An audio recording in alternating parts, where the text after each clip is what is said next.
black and brown one right Big there. as you right there by Santa. Looks like to me we're still headed to... Afternoon. How you doing? Good, how are you? Good. Now, we were told with our credentials that we could get back in. Yeah, you just have to be on the road headed downhill by 7:30. 7. Oh, no 7. worries. We're just going to go to the top turn and come back down. Oh, okay. Thank you. Thanks, Thank you sir. very much. Thanks. Have a good day. Oh, you too. Balmy 76 degrees. It's a slight difference than what it was last time we drove up this road. Yeah, it's usually a chilly this morning. Yeah, it was a little chilly. This right here is the pass is Ute Pass, and it's an old coach road from back in the Gold Rush days that used to go from Colorado Springs up to Cripple Creek. Oh, really? And because Cripple Creek had the Gold Rush up there, pick a lane. They had the Gold Rush up there, and so everybody was going up there and back, and they used to cart the ore back down through here to get processed in Colorado Springs. And then General Palmer built a toll road, which is Gold Camp Road, that one goes in the back way, and actually built a railroad to haul it down. And then when the Gold Rush busted, he took the tracks up and made a toll road. That's a pretty good shot of it right there. Was he part of the Corps, or how's that? Or the Corps of Engineers, or was he in the Army? He's a general? No, he was in the...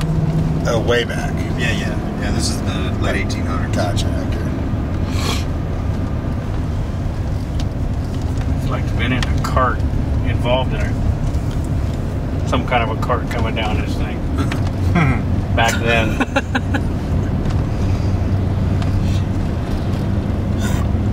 1 horsepower with a mind of its own?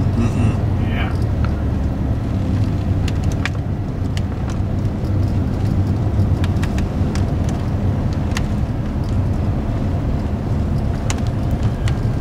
So what's the history behind Pikes Peak 3s?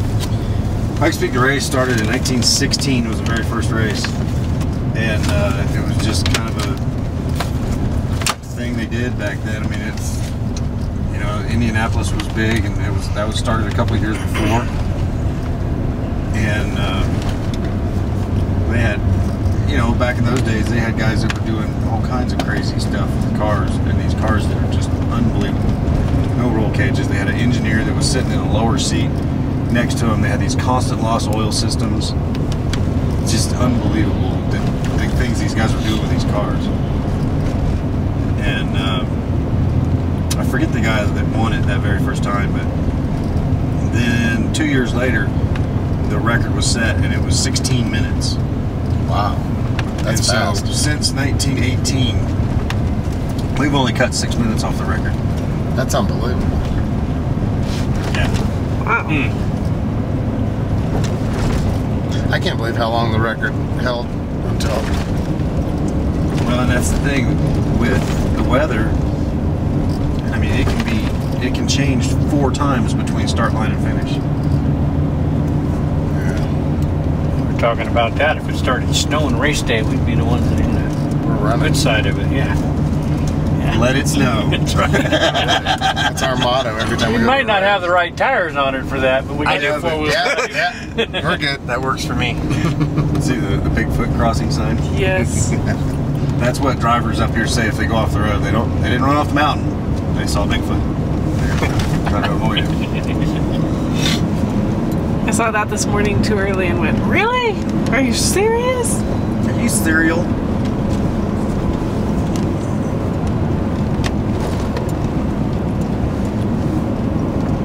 That guy this morning saw Bigfoot.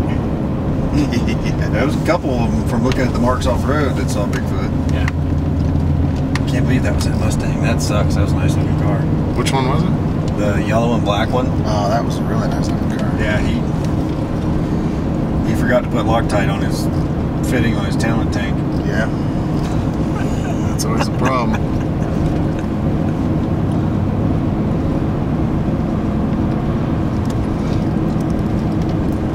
So how long have you been racing Pikes Peak or been around it? I've been around it for quite a few years.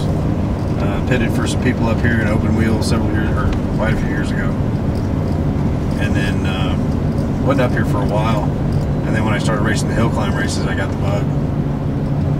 And so I did some politicking, and I got on as a volunteer on the safety crew. And then got to know everybody and kind of got my foot in the door.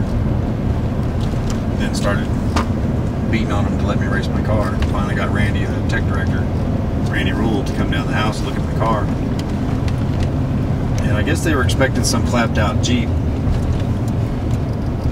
because I had my chase truck parked out front and it was all shiny pretty. And he walked in the shop, shop's all clean, buggy's hanging on the rack, all clean with Peak specials on it because we just finished a hill climb. And he walks in, he looks at it, he goes, "Oh, it's a race car."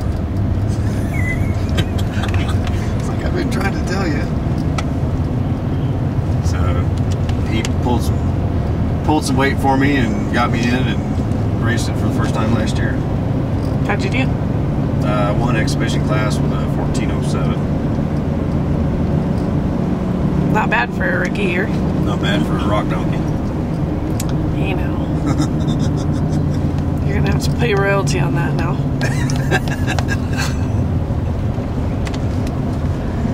Glad I didn't Pete patent that. So this is Sam Barry in the passenger seat. Yes, it is. What are you doing here? Having fun. Driving JT's hot rod that he won it last year in. Play around with the new tires, which do really good up here, surprisingly. Yeah, I didn't know how Goodyear triple treads would do, but I got the bug from JT talking to us last year about going to Land's End. We went back and did Land's End and had a great time, so had an opportunity to come out here for this and took it. Alright, and the voice on the other side. Hello. I'm here purely for support. If Kevin's there, I'm there. That's the way that works.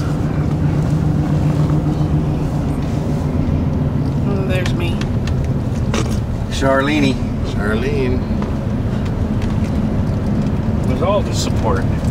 All this. And this is Crystal Reservoir on your left.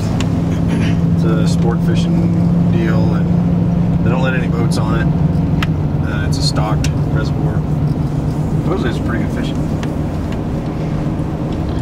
Oh, Sam, that was hilarious when Matt was trying to get his belt on.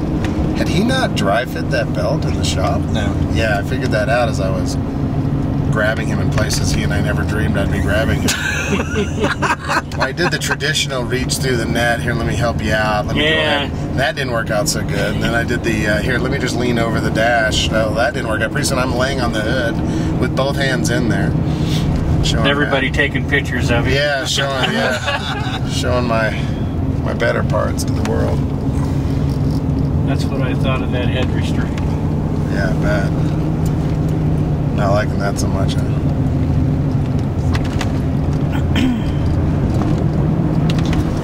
That's a pretty reservoir. Yeah, and then you got a good shot of the W's there, and then Little Pikes Peak, and then over to the left is the main peak.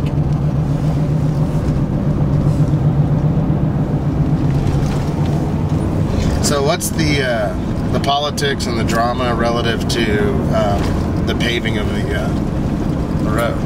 The Sierra Club sued the highway and the city of Colorado Springs because they said that the dirt that was running off the road with erosion was getting around the trunks of trees and killing them. So they actually filed suit. Yeah, it was a multi-million-dollar lawsuit. And so the way that was reconciled is that they paved the road. So it's costing the taxpayers millions of dollars to pave the road and create this incredible runoff volume. Exactly. That's got to go somewhere, hopefully in the Which is why there's a nice reservoir at the bottom. Yeah, Catamount Reservoir is one of the freshwater reservoirs for Colorado Springs. This is the pit area. Here on your right. This is for tomorrow morning. Well, this is the lower section, right? Yeah, this will be tomorrow. So too. we'll be pulling in there. We'll actually pull into our pits that were assigned, just so we know where they are. Oh, gotcha. Staging will be right here. This is, you're talking race morning. Well, we're doing it tomorrow morning and then Tomorrow race we're morning. doing lower, so We're not going. Oh, we're doing lower. Yeah, okay. we jump to lower and then go to middle. that's the short top trailer. They got really good hot chocolate and burritos. Yeah, and they got all beef Nathan's hot dogs. Oh, there's times hanging on the trailer too. Yeah, that's all. But there's what? They'll stage you. You'll come up here, this line of the concrete right here. They'll pull you up right here, and you'll do a green flag start. But your transponder doesn't trip until we get around the corner. So it gives you a minute to get spun up.